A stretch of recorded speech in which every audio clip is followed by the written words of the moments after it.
Hey everybody, this morning I am in a place that a lot of people just don't talk about. And this is a place, since I know about it, of course, and a lot of other people do know about it, but there's even more I think that don't, especially those that are moving to the Indy Metro. This is probably, if location didn't matter at all, and I had a family, let's say, I do have a family, but let's say I'm a family moving across the country. This is probably the #1 place for me that I would take a look at, and we're gonna explore exactly why that is and where this is in this video, so stay tuned. Hey everybody, I'm Jason Compton with the Compton Home Group. Welcome back to the channel. If this is the first time to this channel, not your channel, but this channel, and you want to know everything there is to know about the place that we're going to talk about today, also Indianapolis and any of the cities and towns that surround Indianapolis, then make sure you hit that subscribe button. Also tap the little bell so you're notified every time we do a new video. And we have people reaching out to us from all over the country with questions about Indianapolis, of course, all the cities and towns that surround Indianapolis. So if you have questions at all, and especially about the place that we're gonna talk about here today, make sure you reach out any way that you know how. We'll always have your back with those questions. We'll always have your back with your move to the Indy Metro as well. All right, guys, so today we're talking about a town outside of Indianapolis that location didn't matter. And let's just count Indianapolis out. So, of course, there are a lot of really bad places to live in Indianapolis. I wouldn't say a lot, but there are definitely some. But there's also a tremendous number of really good places to live in Indianapolis. It just depends on your location, where you want to be. But let's leave Indianapolis out of it and all those cities and towns that surround Indianapolis, because a lot of people moving to the area, they want to live in one of those cities or towns, the suburbs, because the suburbs of Indianapolis, they really aren't that far out from Indianapolis itself. It doesn't take very long for you to get to a place that has an Indianapolis address. And so many places that surround Indianapolis, it doesn't take that long for you to get to downtown Indy either. It might take 30 minutes, sometimes less, sometimes a little more. Just depends on where you are. Of course, if you're way on the outskirts of those cities and towns, then yeah, it could take a little bit longer than that, and depending on the traffic too. But if you have a family, like I do, kids in school, my wife and I are of course concerned about schools. We're concerned about a safe place to live, but we also want a sense of community. We want things to do in our community. We want places to go in our community. And there are a lot of places that fit the bill for that.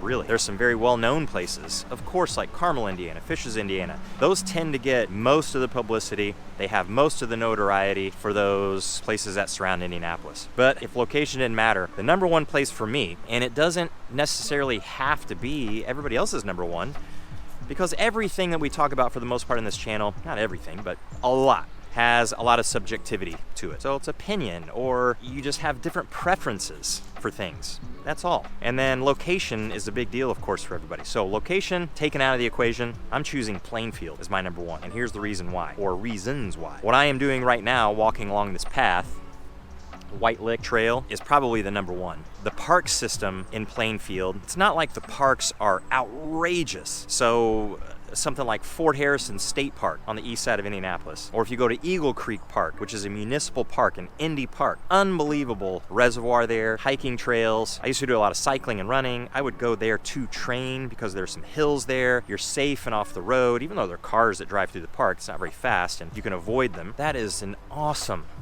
park. So incredible for sure. Parks in Plainfield, they're not to that level. I mean, we have to be honest there for sure, but they have playgrounds, they have baseball fields, softball fields, soccer fields, open spaces. White Lick Creek runs absolutely through almost every single one of the parks in Plainfield. And it was kind of a genius move in Plainfield's part when it was being developed, because that land near White Lick Creek couldn't be developed. You couldn't put housing additions along that because it's a floodway, or commercial development at all, commercial buildings for businesses. You couldn't do that. So they made it a park system and then tied it in with all of these trails. Really pretty genius. And it's not just through each of the parks, because you can get to all of these parks along the creek on the trail. And there are of course parks off of the creek. White Lick Creek is just off to my right over here, just off to the west a little bit. And you can get to the other parks with the trail system, because there's a perimeter trail system, and then there are trails going through Plainfield as well. So you can't get to a trail by walking to it or biking to it absolutely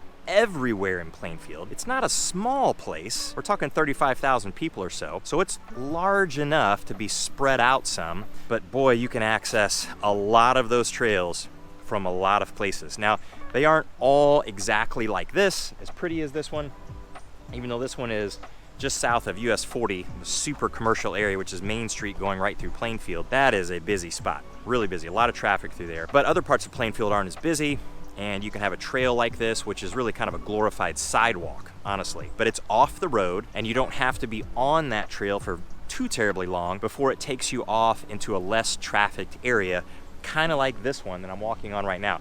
It's beautiful, the trees are huge, it's very green, and for the most part it's quiet. I can hear some traffic up there on 40. Very safe, there are usually people out here. Of course, it's the morning right now, and it's kind of cool. In fact, it's so cool that I am barely able to keep my jacket off, just barely. It feels really good in the sun, even though it's killing my eyes. But this reason alone would be, for me, a winner for Plainfield.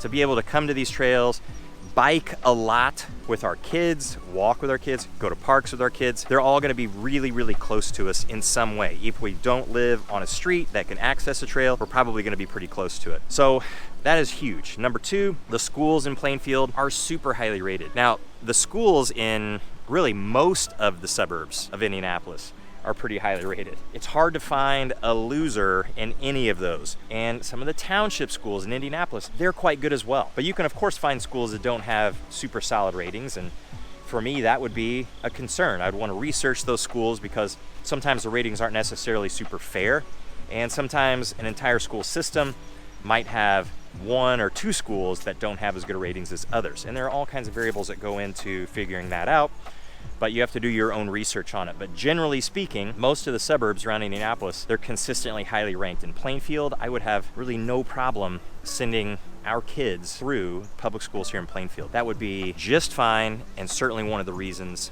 that I feel like Plainfield would be something that should be on families' radar if location doesn't matter, in addition to the parks and the trail system here. Because the parks and the trail system here, while the school thing, of course Plainfield schools are unique. The fact that they're highly rated, that's not a unique thing. You do have some choices with that. But the parks and the trail system, very unique. And the other big unique thing about Plainfield is that you need to be near the airport. And I don't need to be near the airport, but we do travel often enough to make it sometimes a little bit painful to get to the airport. Or if it's not painful, because most of the times that our flights are leaving is like 7 in the morning or sometimes 6 in the morning, which is nuts to get a few kids out of bed and get them to the airport an hour or so before your flight.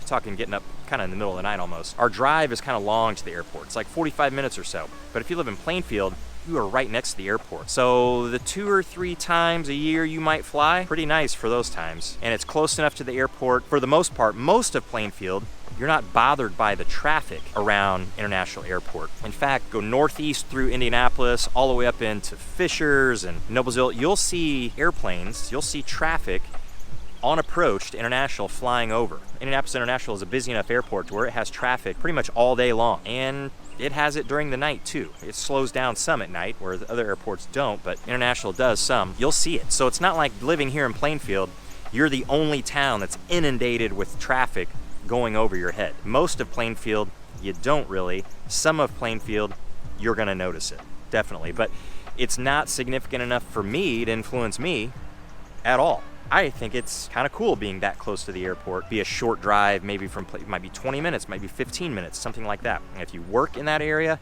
fantastic. Now there are other reasons to like Plainfield, but this place really would be tops of my list if location didn't matter in places, all the cities and towns surrounding Indianapolis to live.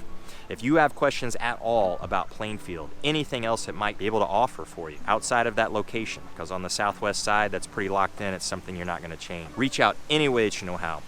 We'll definitely talk about Plainfield and answer those questions that you might have. And we'll catch you in the next one.